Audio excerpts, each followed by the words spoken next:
শতকের শুরুতে ক্যালিফোর্নিয়ার একটি নিউজ ইভেন্টে সাউথ আফ্রিকার শিল্পপতি এলন মাস্ক প্রথম চলাচলের পঞ্চম মাধ্যম হিসাবে হাইপারলুপ ট্রেনের ধারণার কথা বললেন। তার ধারণা অনুযায়ী 760 মাইলস পার আওয়ারে চলা বিশ্বের দ্রুতগামী কিন্তু কম ব্যয়বহুল ও পরিবেশ বান্ধব এই ট্রেন চোখের নিমেষে আমাদের নিয়ে যেতে পারে বিশ্বের এক প্রান্ত থেকে অন্য প্রান্তে।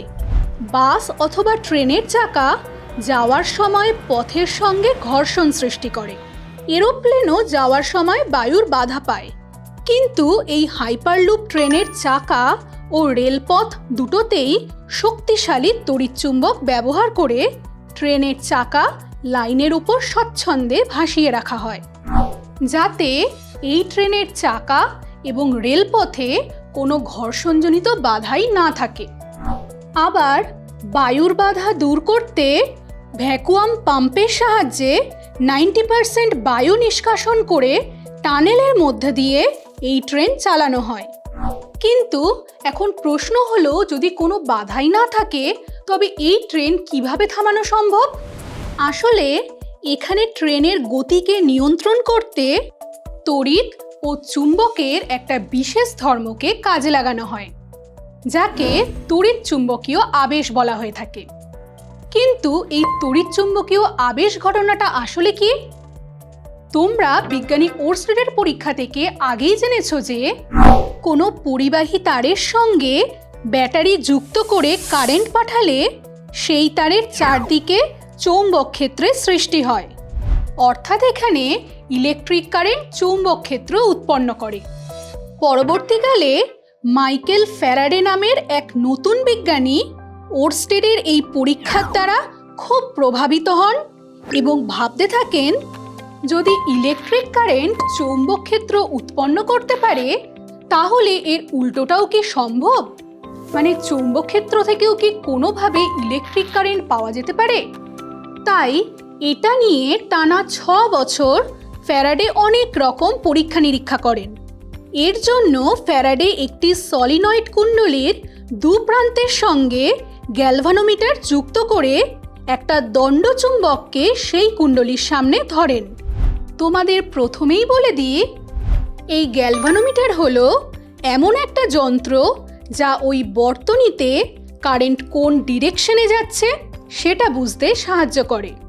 ফ্যারাডে গ্যালভানোমিটারকে কুণ্ডলীর সঙ্গে যুক্ত করেছিলেন কারণ তিনি এটাই দেখতে চেয়েছিলেন যে দণ্ডচুম্বকের দ্বারা সৃষ্ট চৌম্বক ক্ষেত্রের প্রভাবে গ্যালভানোমিটারের কাঁটার কোনো বিক্ষেপ হয় কি না, মানে বর্তনীতে কোনো কারেন্ট সৃষ্টি হচ্ছে কি না। কিন্তু বারবার এই পরীক্ষাটি করেও তিনি কিছুতেই গ্যালভানোমিটারের কাঁটার বিক্ষেপ ঘটাতে পারছিলেন না। এভাবে বারবার অসফল হয়ে হাল ছেড়ে দিয়ে একদিন মনের দুঃখে তিনি ওই দণ্ডচুম্বকটিকে কুণ্ডলীর সামনে থেকে যেই দূরে ছুঁড়ে ফেলে দিতে গেলেন, ঠিক তখনই লক্ষ্য করলেন গ্যালভানোমিটারের কাঁটাটি সামান্য নড়ল।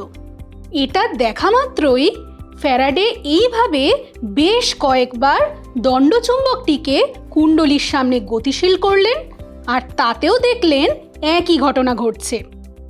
কিন্তু দণ্ডচুম্বকটিকে স্থির অবস্থায় কুণ্ডলীর সামনে ধরলে গ্যালভানোমিটারের কাঁটা নড়ছে না।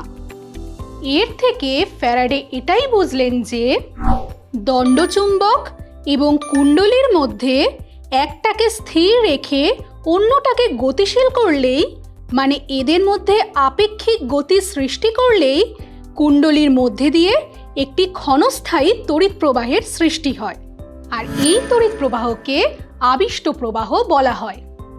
আসলে কোনো দণ্ডচুম্বককে একটি বদ্ধ কুণ্ডলীর দিকে বা কুণ্ডলী থেকে দূরের দিকে গতিশীল করলেই চুম্বকটির চৌম্বক বলরেখার সংখ্যার পরিবর্তন হতে থাকে। ফলে পরিবাহীটির দুপ্রান্তে একটি তড়িৎচালক বলের উদ্ভব হয়, যাকে আবিষ্ট তড়িৎচালক বল বলা হয়ে থাকে। এই আবিষ্ট তড়িৎচালক বলই কুণ্ডলীতে আবিষ্ট প্রবাহ সৃষ্টির কারণ, আর এই সম্পূর্ণ ঘটনাটিকে তড়িৎচুম্বকীয় আবেশ বলা হয়ে থাকে।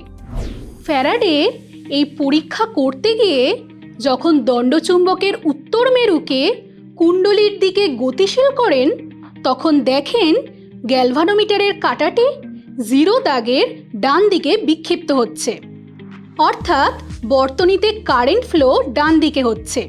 আবার যখন দণ্ডচুম্বকের উত্তর মেরুকে কুণ্ডলী থেকে দূরের দিকে সরান, তখন দেখেন গ্যালভানোমিটারের কাঁটাটি 0 দাগের বাম দিকে বিক্ষিপ্ত হচ্ছে, অর্থাৎ বর্তনীতে কারেন্ট ফ্লো বাম দিকে হচ্ছে।